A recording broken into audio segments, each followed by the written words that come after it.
Hi, everybody. Welcome to this session by Core Recruitment. Thank you very, very much for joining us. This is a 15-minute watch. So if you want to get inspired for the next 15 minutes, then please watch the video and listen to the talk from today. Now, at Core, I've been running Core now for kind of 17 years, and every year we choose a couple of different charities that we're going to work with to try and give back to sector. And I have to say that I heard about something last year which absolutely blew my socks off. In so many different ways, and not only because I absolutely think the world and love the individuals who are involved, but also because it's such an epic feat that they're about to undertake, and we had to get involved, and I felt really compelled to get involved. So we're going to be supporting Genuine Dining, Spirit of Hospitality, Hospitality Action with a big. I'm going to let Chris tell you all about it because it's not for me to take the limelight, but with a big event that they're doing. Which is coming up, and we really want to get everybody behind this. We want to get sponsorship, we want to get award prizes, we want to get anything that you can donate to really help to kind of to build this up and give it as much media credibility as possible and get as many people talking about it and watching it as possible. So please watch the video and please enjoy it. I'm just very quickly going to come on to Chris, the brave, crazy, amazing bull first, and to tell us a little bit about what you guys are doing with Spirit of Hospitality. Well, yeah. Firstly, thanks so much, Krishnan. And who are you? Who are you? Tell us who you are. Okay. Well, firstly, thank you so much for all the support that you've shown us so far. So my name is Chris Mitchell, and I am the CEO of a group of companies that we call Group Genuine. We basically do contract catering and catering in other people's buildings, and we have an events business as well. So we've built a business over the last 12 years, and I led a management buyout of a company called Yes Dining with a guy called Luke Johnson. Luke Johnson was our chairman, and over the last 12 years we've built a business that predominantly works in business and industry sectors. So we feed people at work, and it's been a really great journey from Yes Dining, which was very much local authority catering, to Genuine Dining now, as we called it, which does loads of fantastic contracts across London and the home counties and up into Manchester and Liverpool. So it's been a very exciting journey. Amazing. I think Chris is probably one of the most humble people I've ever come across in my life. But I remember meeting up with Chris about 15 years ago and him telling me this plan, that this is what he's going to do. And it's one of those kind of like really amazing things when you see somebody who's actually done everything that they said they were going to do, is loving it, and is absolutely killing it every day. So for Genuine Dining, 100% well done. I know that next year is going to be a really hard year for lots of people in terms of like the economy, the market, and all of that kind of stuff. I think something that helps me in these situations is when you think about those who are less well off than yourself at these times, because there always is somebody, and how you can kind of help and support them. Chris, can you just give us a little bit about Hospitality Action and why it's such an important charity to you? Yeah, I can. I think our journey with Hospitality Action started a long time ago. We had a business called Feng Sushi, and we had a restaurant in Borough Market, and when the terror attacks happened there, our staff were very lucky. The terrorist, actually one of the terrorists, came up to the window of Feng Sushi, and they had these big wooden doors, and they had them open, and they literally managed to shut one of the doors as one of the terrorists was running up to the restaurant. And they all ran down and hid in the basement with all the customers, and they're absolute heroes. Obviously, the knock-on effect to that was that their mental health was pretty battered, and they were struggling to deal with, the fact that they could quite easily have died. And that was our first kind of interaction with Hospitality Action, and we phoned Hospitality Action, not having been on their employee assistance program, told them what had happened. Literally the next day, there was a team of counsellors in the restaurant with our guys, and they just did exactly what they said they would do. Following on from that, we started, all of our companies are part of the employee assistance program, which I know has helped so many people from just people that need to chat, people who have issues outside of work, people that have issues within work. Having a lifeline that they can literally just pick up the phone and call has been priceless. When COVID hit and we were forced to make quite a lot of redundancies in our business, we obviously did everything that we could do to support our staff, but I know that it was incredibly helpful to have Mark and his team from Hospitality Action on the end of the phone for those people to ask for assistance. And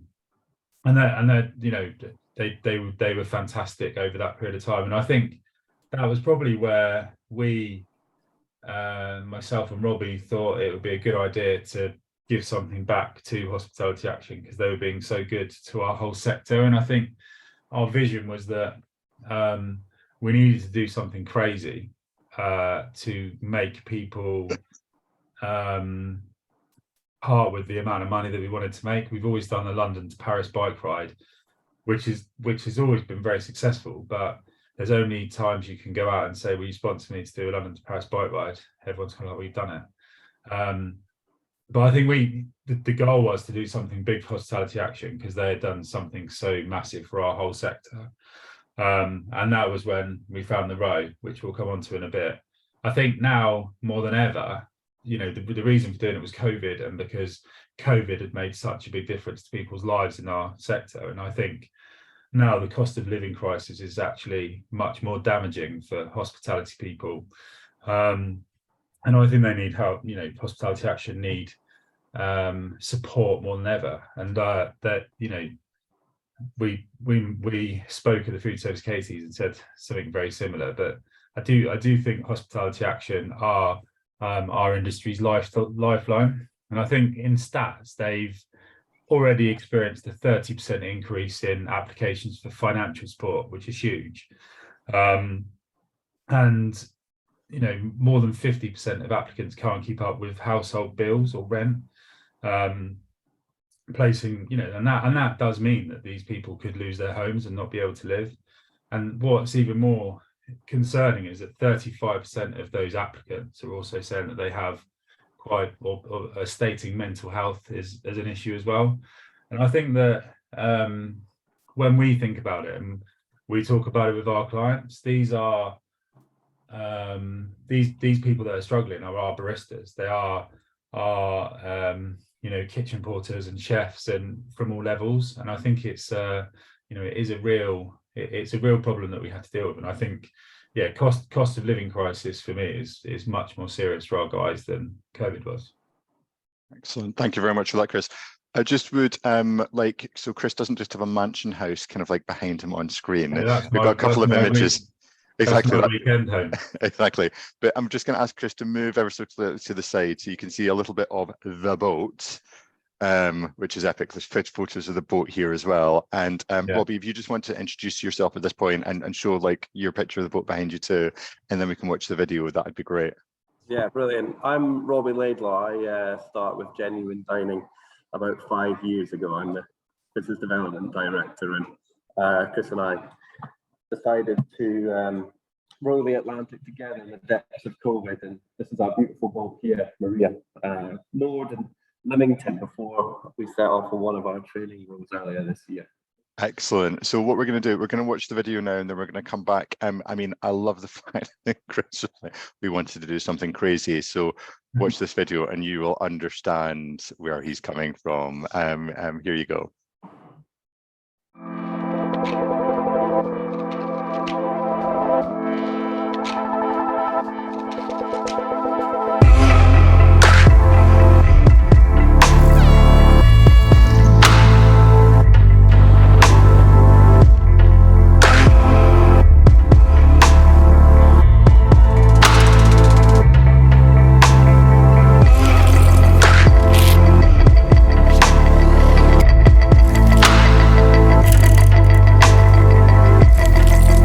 Get out of my back, Guards on Coast Guard. This is rowing boat Maria.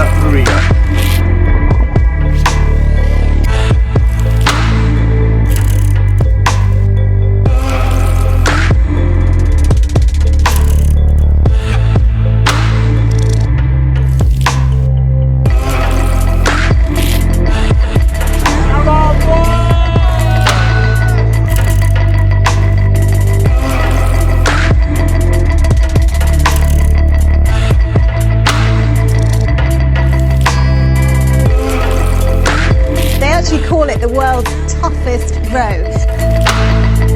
Just 18 women have successfully rowed across the Atlantic on their own. In February, Britain's Jasmine Harrison became the youngest woman ever to do it. A 21-year-old British woman has become the youngest female to row solo across the Atlantic Ocean. Bueno, surgió un poco por un desafío personal.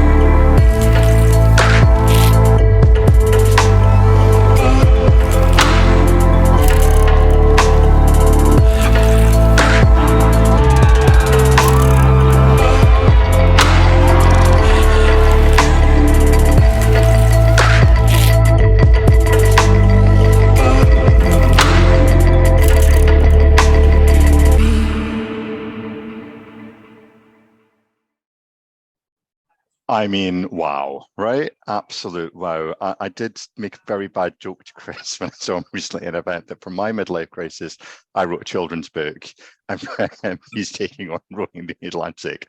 But wow, I mean, Robbie, I'm going to come on to you with this. I mean, how many days are you at sea?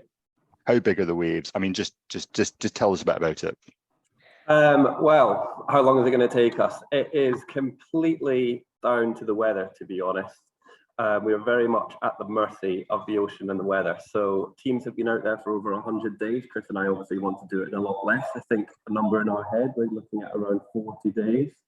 I would say, however, the person that holds the record for a two-man crossing set it in our Gomera.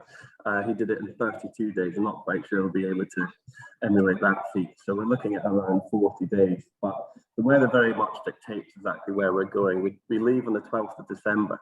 And the reason why we do that is that we set off from Gomera in the Canary Islands. The finishing line is Antigua, 3,000 miles across the mid-Atlantic. That time of year, we get the best trade winds. So winds moving us from east to west. Obviously, the only power that we've got on board is going to be myself and Chris. So the wind is going to be a big factor in helping pushing us across there. If we don't get favourable winds and it's completely dead and still and the ocean is completely flat, it's actually going to take us a little bit longer because we're going to be using more of our own power. We're going to be moving at a slower pace. What we really want, and it's a bit of a catch-22 really, is a bit of stronger wind.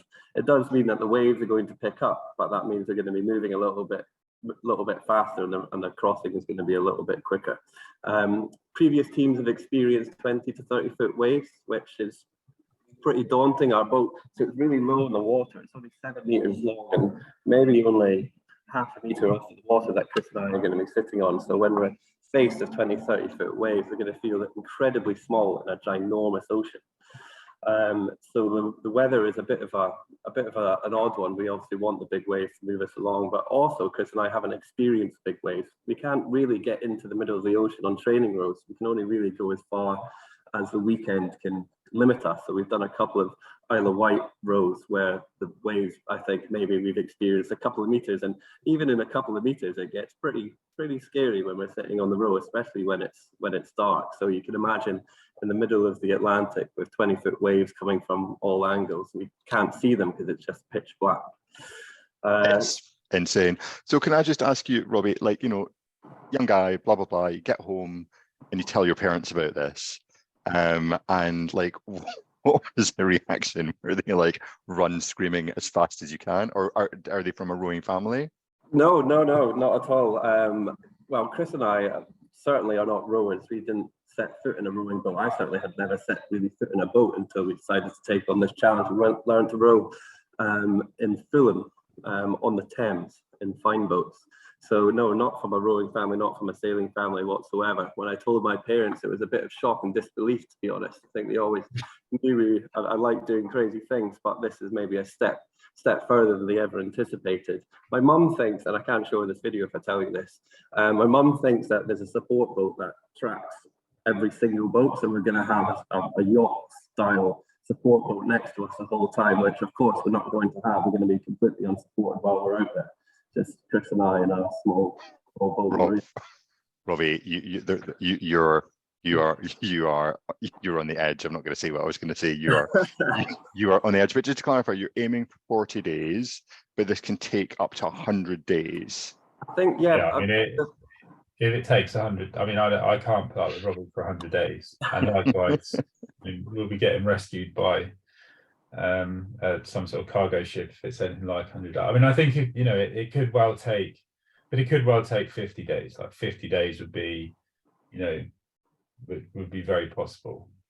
It's a tough one to put a date on it, because we don't want to be out there on day 40 and still have 500 miles to go, because it's so depressing when we're there. So we have to almost, rather than put dates on it and time limits on ourselves, we almost have to think about where we want to come within the portion of the race, because the other people that we're racing against are going to be experiencing the same condition. So I think in our minds we want to be racing rather than actually racing the clock.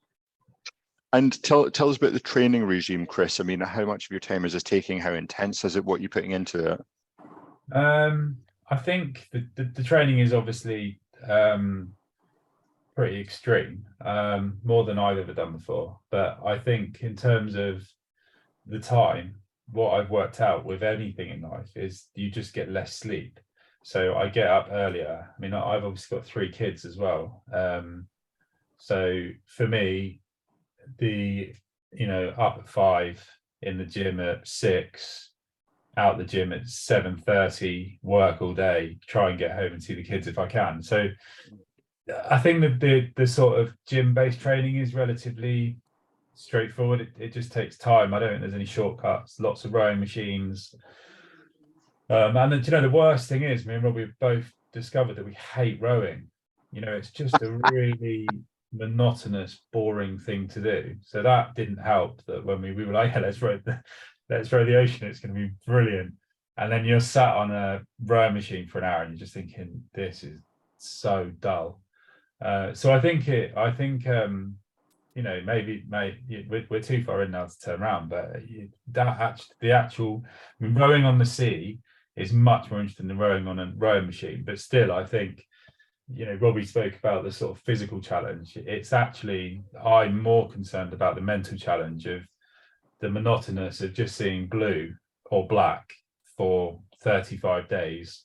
I joke about, I get on really well with Robbie. I think we both get on well. I think the biggest thing is that we get off in Antigua and we're still mates, because I think there's a lot of teams that have done this row and then never see each other again after, which would be really bad for business because we work together. But yeah, I think the bigger training is when we go on our training rows, because that does take more time, and we'll tend to do like a whole weekend, 3 days. And next year, obviously, or over the next 12 months, we need to pick that training up. And the biggest thing to get used to is this 2 hours on, 2 hours off. So our boat, as long as the weather permits, there will always be someone rowing, and there's only 2 of us. So you do 2 hours on, 2 hours off, 2 hours on, 2 hours off, 24 hours a day for 40 days, if that's what it takes. And I think that's the one thing that is going to be incredibly difficult, given that I really like sleep. Wow. At this point, I'm just going to share a screen with your contact details, guys. We are going to keep on with questions, etc. I just want to make sure that anybody watching this has got enough time to get in touch with Robbie, get in touch with Chris. I mean, if you want to get in touch with Core, 100%, get in touch with us and we can put you in touch with the guys. But we're going to be kind of obviously sending this video out, trying to generate some raffle prizes, because we're going to be doing some events next year. So it's not necessarily if you are with a hotel company or you're with a restaurant group and all you can donate is an afternoon tea, great. If you can do a weekend for 2, that we can then auction off, amazing. So we're not necessarily asking for money. Sometimes it's just about giving what you can. If it's a meal, if it's a theatre experience, I mean, whatever it could be to kind of like help these guys kind of like achieve their goals, that would be absolutely amazing. And then we can use that for events kind of like, you know, leading up to and during and potentially even after as well, because I think, again, from a media coverage perspective, like, you know, there's going to be quite a lot going out about this as well. I think that there are still a couple of sponsorship opportunities. Is that right, Chris? Yeah, I mean, definitely. When we started talking about the row, we both said that we didn't want it to be a genuine dining thing. We wanted it to be, you know, unite the, you know, it's one industry. We're all having the same issues. We wanted to get as many of our competitors' logos on the boat as possible, and we've done really well. We've got some from our sector. We've got a lot of contract caterers involved, but yeah, 100%. If there's hotel groups, restaurant chains, you know, restaurants, anyone wants to get their logo on our boat, we'll make exactly. Food suppliers, tech businesses, all of that kind of stuff. You know, I mean, like, guys, it's a really great way to get highly visible. And I'm sure, as you can see from my video, I'll stop share screening from one part. Can I do this?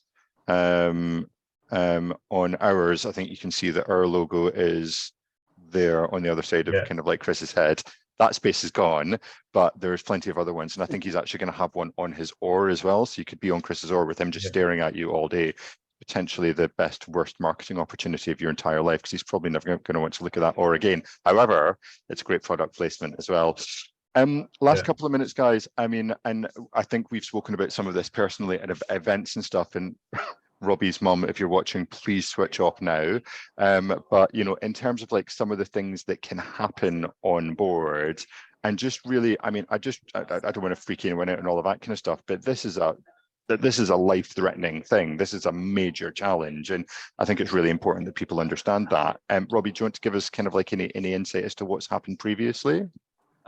Yeah, sure. I mean, you just have to Google basically to find out really what's happened on the ocean before. There's been a lot of fires on boats. We use jet boils to cook our dehydrated meals. That obviously generates a lot of hot water, so burns, and few fires on the boats have put a stop to a lot of people's campaigns before.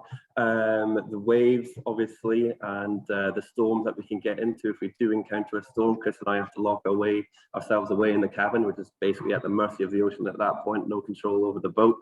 And also nature too. Last year there was 5 separate marlin attacks, swordfish attacks. Two boats were struck by marlins with the actual beak of the marlin piercing the bottom of the hull. One missed somebody's leg by a matter of inches, and also sharks as well. If you Google, it's a fascinating video. If you Google Hell or High Water on YouTube, Hell or High Water shark attack, there's a video of a couple of chaps that did it a few years ago. They were woken up when a shark was attacking the rudder, so they decided to try and prod it with one of their oars. The shark then started attacking the oar and snapped it in two. So they were much more relaxed about that experience. It's an incredible video. If I was in that situation, Chris, I think you may be the same. It would be one of the most terrifying experiences of our life. These guys kind of took it and ran with it. They seemed like they were really enjoying the experience of being attacked by a shark. Not quite sure if I would be feeling the same way, but it's an incredibly fascinating video to see exactly what happens out there on the ocean, because it's completely unpredictable. You absolutely have no idea what's going to happen. It's certainly not the safest challenge that you can do. I mean, our insurance covers us for 200 miles off the ocean. Can't even get life insurance when we're actually crossing. It's that dangerous. So it's certainly dangerous while we're out there. You can't get life insurance. Okay. You can't get insured in the middle of it. There's no insurance. Right. Okay. Good to know. Good to know. Yeah, I think that's why my wife. So, I mean, my life insurance will probably pay out. That's probably why my wife's so keen for me to do it and so supportive. But no, I joke, but I think, yeah, I mean, there are dangers. I think that the process, you know, we've got some amazing coaches on board that have done the road before. I think that it's about being prepared and knowing where you know, it's about that risk prevention. And I think for us, actually more important than the time it takes us to get over is that we're safe. I mean, obviously with 3 kids, that was my sort of priority, but yeah, there definitely are dangers. I mean, less people have rowed across the Atlantic than have climbed Everest, to give you a sort of barometer on the difficulty. And yeah, maybe I mean, go on a road for 40 days. that is amazing. Right, guys, I mean, I just want to say, kind of like, you know, from a personal perspective, thank you so much for doing this. Thank you so much for raising awareness. I think it's absolutely incredible what you guys are doing and what the personal sacrifice that you're going through for this. So if you want to get involved, please reach out to Chris, please reach out to us, please reach out to Robbie. Just have a look at the Hospitality Action website if that's the best that you can do. And any way that you want to get involved, even if it's just liking, reposting and resharing everything that, like, you know, that we're all putting out there, kind of like, you know, to raise awareness about this, and that would be absolutely phenomenal. But any way that you can assist would be absolutely fantastic. And if you see Chris or you see Rob in a bar anywhere else for the next couple of months, buy them a drink and ask them about it. They're the nicest guys, and trust me, they're really, really happy to speak about it. So definitely do that as well. But thank you so much all for watching. All right, thanks, Krishnan. It's brilliant. And thanks to Chris and Robbie for taking part. Okay, cheers guys. Cheers. Bye. Cheers.